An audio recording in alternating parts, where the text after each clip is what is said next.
दर्शकबिन धेरै समय अघिदेखि नै भुन्टीलाई मन पराएको भद्रले यतिखेर आफ्नै दाजु र बहिनी सँगै भएको दृश्य भद्रले देखेपछि भद्रले भने टोकुले र भुन्टी श्रीमान श्रीमती हुन् भनेर सोच्न बाध्य भएका छन्। तर वास्तवमा टोकुले र भुन्टी दाजु बहिनी हुन् भन्ने कुरा भने भद्रलाई थाहा छैन। तसर्थ यतिखेर भद्रले भुन्टी र टोकुले श्रीमान श्रीमती हुन् र यिनीहरू धेरै इमान्दार र सोझो रहेछन् भन्ने कुरा भद्रले बुझेका छन्। तर भद्रले भने आफूलाई भन्दा धेरै माया गर्ने गर्छन् भुन्टीलाई। यो कुराहरू भद्रले टोकुले र भुन्टी दाजुबहिनी हुन् भन्ने विषयमा पक्कै पनि जानकारी यानकि थाहा पाएन भने पक्कै पनि भद्र फेरि भुन्टीलाई भेट्ने कोसिस गर्नेछन्। तसर्थ यतिखेर भने भद्रले विवाह पनि नगरिकन भुन्टीकै प्रतीक्षामा भुन्टीकै नाममा जिन्दगी बिताइरहेको दृश्य हामीले देख्न सकिन्थ्यो। अब त भद्रले आफ्नो बहिनीसँग म विवाह नै गर्दिनँ, विवाह गरे भुन्टीसँगै गर्ने भनेर सोच विचार गरेका थिए। तर यतिखेर भने भुन्टीको विवाह भइसकेको रहेछ अनि उनको घरबार पनि राम्रो नै रहेछ। धनी नभए पनि आफ्नो श्रीमान धेरै सोझो र इमान्दार रहेछन्। त्यसैले म भुन्टीसँग विवाह गर्न नपाएपछि म जिन्दगीभर विवाह गर्दिनँ भनेर आफ्नो बहिनीसँग भद्रले कुरा गरिसकेको अवस्था छ। हो दर्शक बहिनी, उतापट्टि गाउँमा भने भूमिकाले रनको मचाउँदै सबैजनालाई धम्की दिएर मेरो विवाह धुमधामसँग त्यही अस्ट्रेलिया पिआर भएको मोहन केटासँग गरिदिएनन् भने आत्महत्या गरेर मर्छु भनेर धम्की दिइसकेपछि भूमिकाको आमा बुवा र सबैजना राजी खुसी भएर पैसा नभएपछि जग्गा धितो राखेर भए पनि भूमिकाको विवाह धुमधाम गरिदिने भनेर सबैजना सहमत भइसकेका छन्। हो दर्शकबिन, धेरै समयदेखि मृत्यु र जीवनसँग लडिरहेको भूपेन्द्रको पनि यतिखेर बोल्न सक्ने स्थितिमा आइसकेको छ।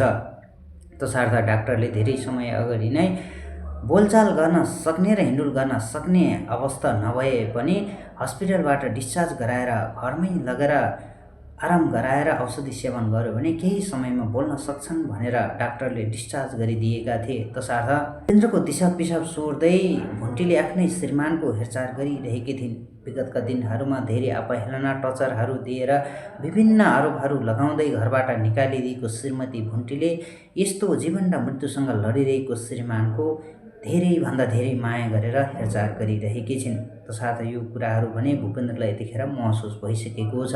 मेरो श्रीमतीलाई मैले अरूको कुरा सुनेर र धेरै टर्चर यातना दिएर हुने नहुने आरोपहरू लगाउँदै घरबाट निकालिदिए। तर यतिखेर मेरो जीवन र मृत्युसँग लडिरहेको अवस्थामा मेरो यिनै श्रीमतीले मलाई धेरै साथ र सपोर्ट दिएकी छिन् भन्दै गहभरि आँसु बनाउँदै भूपेन्द्र भने रोइरहेको दृश्य हामीले देख्न सकिन्थ्यो भने भूपेन्द्र हल्का बोल्न सक्ने स्थितिमा हुने बित्तिकै आफ्नो श्रीमती भुन्टीलाई खोजेका थिए। तसर्थ आफ्नो दाजुले भने मुखभरिको जवाब दिँदै विगतको दिनहरूमा भुन्टीलाई माया गरेको भए, भुन्टीलाई तिमीले बुझेको भए तिमी यतिखेर धेरै राम्रो हुने थियो, धेरै धनी हुने थिए र तिम्रो जीवनमा धेरै खुसी आउने थियो। तिम्रो अनुहार हेऱ्यो भने टिस लाग्छ, बेहोर हेऱ्यो भने तिमीलाई देख्दा एकदमै रिस लाग्छ भनेर दाइले भने गाली गरिरहेको अवस्था देख्न सकिन्थ्यो भने भुन्टी भने त्यति बेला आफ्नो दाजु र भाउजूलाई भेट्न गएकी थिइन्। तसर्थ दाजु भाउजूलाई भेटेर पुनः घर आइसकेपछि भूपेन्द्रले तिमी कहाँ गएका थियो भुन्टु भनेर सोधिरहेको दृश्य हामीले देख्न सकिन्थ्यो भने भुन्टीले पनि म धेरै समयदेखि दाजु भाउजूलाई भेट्न गएकी थिइनन्। तसर्थ यतिखेर म दाइ भाउजूलाई भेटेर आएकी हुँ भनेर भनिसकेपछि भूपेन्द्रले भने अबदेखि मलाई छोडेर नजाऊ है, कहिल्यै पनि नजाऊ, कहीँ पनि नजाऊ है भनेर भूपेन्द्र धुरु रुन थालिसकेपछि भुन्टीको पनि कमल मन त्यही मुखमा त्यही कम्बलले छोपेर भुन्टी पनि रुन बाध्य भइन्। तसर्थ भुन्टीले म पानी लिएर आउँछु भनेर केही पर गएर रुँदै यति धेरै मलाई यातना टर्चर र पीडाहरू दिएर घरबाट निकालिदिएर श्रीमती नै होइनन् भनेर भनेका श्रीमानले दुई शब्द मिठो बोल्दैमा मेरो आँखाबाट बरबटी आँसु किन झरेको होला है भनेर भुन्टीले रुँदै आफै मनमनै सोचिरहेकी थिइन्।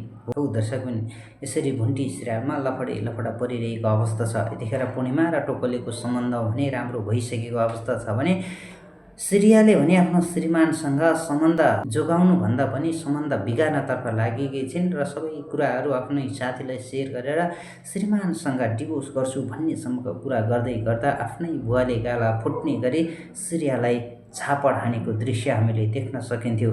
तसर्थ भुन्टी सिरियलको एपिसोड त्यहीँ समाप्त भएको थियो। दर्शकबिन अब भुन्टी सिरियलमा के होला त भन्ने विषयमा पक्कै पनि अब आउने नयाँ भागको प्रतीक्षा हामीले गर्नुपर्ने नै हुन्छ। दर्शकबिन तपाईँहरूलाई पनि भुन्टी सिरियल सम्बन्धी रुचि छन् भने कृपया हाम्रो यस भिडियोलाई लाइक कमेन्ट सेयर गरी च्यानलमा नयाँ हुनुहुन्छ भने च्यानललाई पनि सब्सक्राइब गरी हामीसँगै जोडिने भने अवश्य नभुल्नुहोला।